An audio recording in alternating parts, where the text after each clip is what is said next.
नमस्कार दोस्तों, कहानी कैफे में आपका स्वागत है। मैं हूं निशांत और मैं सुनाता हूं कुछ खट्टी मीठी कहानियां। मगर अपनी कॉफ़ी साथ लाइएगा, क्योंकि यहाँ कॉफ़ी नहीं कहानियां मिलती हैं। मगर आज मैं कहानी नहीं सुनाऊंगा, आज मैं बात करूंगा।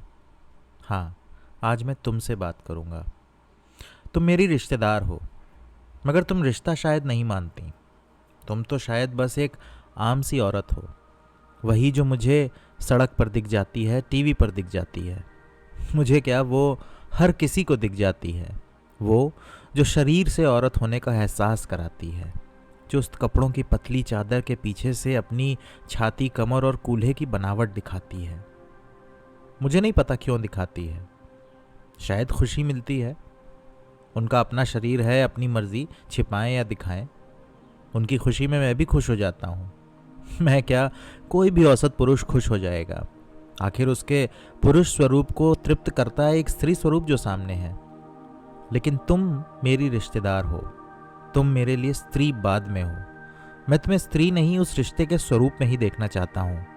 क्योंकि तुम स्त्री दिखोगी तो मुझे पुरुष की नज़र से देखना पड़ेगा, और मैं एक बेहद आम पुरुष हूँ। सभी आम होते हैं, कुछ खास होते होंगे जिन्होंने अपनी इंद्रियों पर विजय प्राप्त कर ली हो, लेकिन मैं ऐसा नहीं। मैंने ऐसी विजय नहीं प्राप्त की। सच कहूँ तो इच्छा भी नहीं है, क्योंकि मैं एक आम पुरुष हूँ। अब तुम सवाल करोगी कि अगर तुम पुरुष हो तो मैं क्यों ना स्त्री बनूं? तो मैं जवाब दूंगा कि मैं पुरुष हूँ, लेकिन समाज में सिर्फ मन से हूँ। अपनी निजता में अपनी साथी के साथ शरीर से पुरुष होने का एहसास करता हूँ। लेकिन तुम उस निजता के बाहर समाज की भीड़ में तन और मन दोनों से ही जब स्त्री होने का एहसास कराती हो तो मैं असहज हो जाता हूँ। मुझे समझ नहीं आता कि मैं तुम्हारे उस स्त्री स्वरूप के लिए कैसे वो आदर लेकर आऊं जो हमारे रिश्ते के अनुरूप हो। मैंने अपनी माँ, बहन, भाभी आदि के शरीर की बनावट नहीं देखी, देखना भी नहीं चाहता, ख्याल भी नहीं लाना चाहता वैसा। लेकिन तुम क्यों मुझे अपने शरीर की बनावट और कसावट का एहसास कराना चाहती हो? हम तुम किसी अंतरंग संबंध में तो नहीं? माँ, बहन, भाभी आदि रिश्तों के अलावा भी कुछ सम्मानित रिश्ते होते हैं जो अंतरंग कतई नहीं होते। लेकिन तुम मुझे अपना सम्मान करने से क्यों रोकती हो? मैं दिव्यात्मा नहीं। जैसे तुम एक आम स्त्री हो, मैं भी एक आम पुरुष हूँ। बस मैं शरीर से पुरुष अपनी निजता में होता हूँ, और तुम शरीर से महिला समाज में हो जाती हो। अपनी बनावट और कसावट पर बने गीतों पर झूमती भी हो, मैं भी झूम लेता हूँ। मैं तुम्हारी इस स्त्री स्वरूप की प्रस्तुति को अपने पुरुष शरीर की तृप्ति का निमंत्रण मान लेता हूँ। लेकिन मैं हमेशा गलत ही साबित होता हूँ, क्योंकि तब तुम अचानक अपना वो स्वरूप मेरी किसी कुत्सित मानसिकता को सिद्ध करते तमाम तर्कों के पीछे कहीं छिपा लेती हो। मैं बदनाम सा रह जाता हूँ, तुच्छ सा महसूस करता हूँ। नहीं, मैं तुम्हें अपनी स्त्री स्वरूप का उत्सव मनाने से नहीं मना करता। मेरी तो इच्छा है तुम मुझे भी अपने शरीर का उत्सव मनाने दो। मुझे भी कुछ एक कपड़ों की पतली चादर के पीछे से अपने शरीर को दिखाने, छिपाने की स्वीकार्यता दो। मुझे भी समाज में अपनी छाती, कमर, टांगें, कूल्हे आदि दिखाने दो। लेकिन अगर तुम कह भी दोगी ना, तब भी मैं शायद ऐसा ना करूं। मैं तुम्हारा रिश्तेदार हूं। मुझे पता है तुम उस रिश्ते के पर्दे के पीछे से मुझे देखने की आदी हो, वैसे ही देखना चाहती हो। मैं तुम्हें असहज नहीं कर पाऊंगा। मैं एक आम सा पुरुष हूं ना आखिर। हाँ, कुछ खास होते होंगे जो ऐसा करें, मगर तुम मॉडर्न हो। मॉडर्निटी का पर्दा सामने नहीं पीछे होता है, रुपहला होता है, आपके स्वरूप पर चमक दमक डालता है।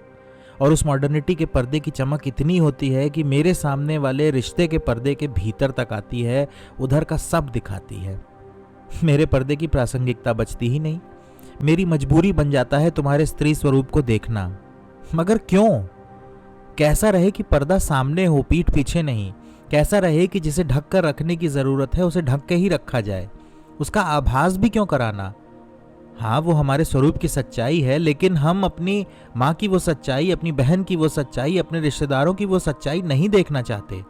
तो फिर क्यों तुम मॉडर्न होने के नाम पे मुझे अपनी उस सच्चाई से रूबरू कराने की कोशिश करती हो? हाँ ठीक है, तुम मेरी सगी माँ या सगी बहन नहीं, मगर इनसे इतर भी कुछ रिश्ते होते हैं। तुम मेरी ऐसी ही एक रिश्तेदार हो।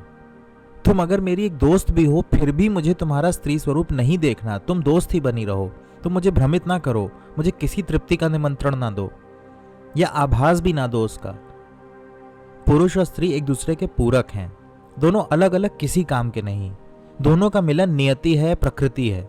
सब ना मिल सकें इसीलिए कपड़ों के पर्दे बनाए गए, रिश्तों की दीवारें बनाई गई, सामाजिक नियम बनाए गए। लेकिन तुम क्यों उस पर्दे में, दीवार में और नियम में खिड़की बनाकर प्रकृति के साथ खिलवाड़ करती हो?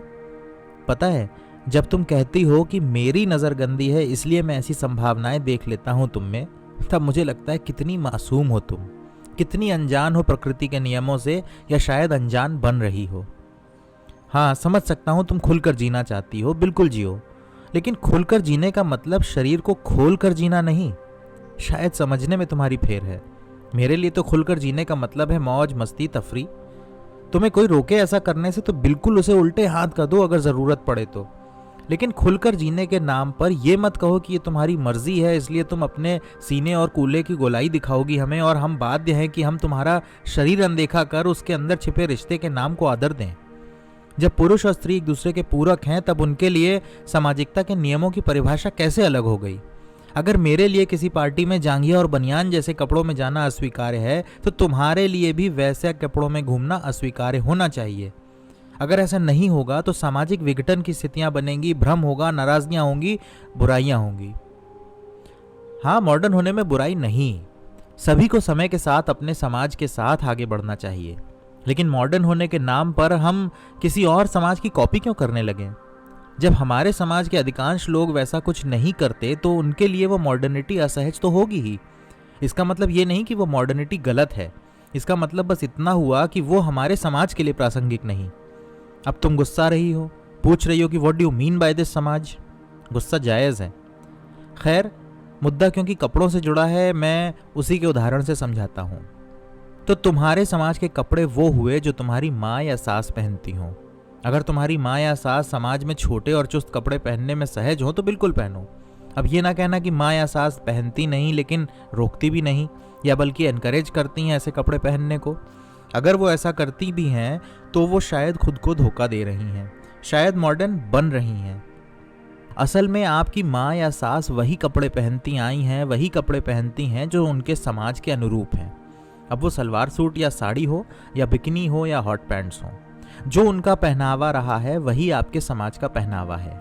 आप उससे इतर कुछ पहने दिखेंगी तो मेरे जैसे रिश्तेदार जो आपके समाज का हिस्सा हैं असहज होते रहेंगे, और आप जिस सम्मान की हकदार हैं वो भी सच्चे स्वरूप में नहीं मिलेगा। आप छिपाने वाली चीज को स्वतंत्रता के नाम पर दिखाएंगी तो ये कहाँ का सामाजिक न्याय हुआ?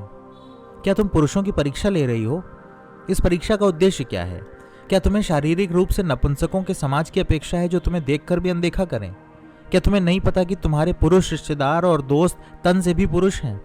अब ये मत कहना कि सब पुरुष तन से ही पुरुष होते हैं, क्योंकि ऐसा अगर तुम्हें पता है फिर तो तुम्हारी परिपक्वता पर ही सवाल उठेगा।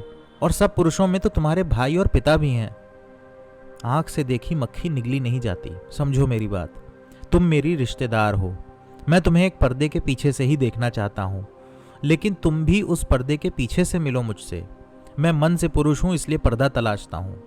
क्यों अपना पर्दा हटाकर मेरा पर्दा भी खींच लेती हो? ओह, शायद मुझे रिश्तेदार ही नहीं मानती तुम। मॉडर्न हो गई हो ना। रिश्तेदारी तो बड़ा ही ओल्ड और नैरो माइंडेड कॉन्सेप्ट है। खैर, खुश रहो तुम अपनी दुनिया में। मुझे जिस स्वरूप में मिलोगी मैं वैसे ही मिलूंगा। अब कोई ढोंग नहीं कर पाऊंगा, बुरा मत मानना। स्त्री दिखोगी तो मैं वैसे ही देखूंगा।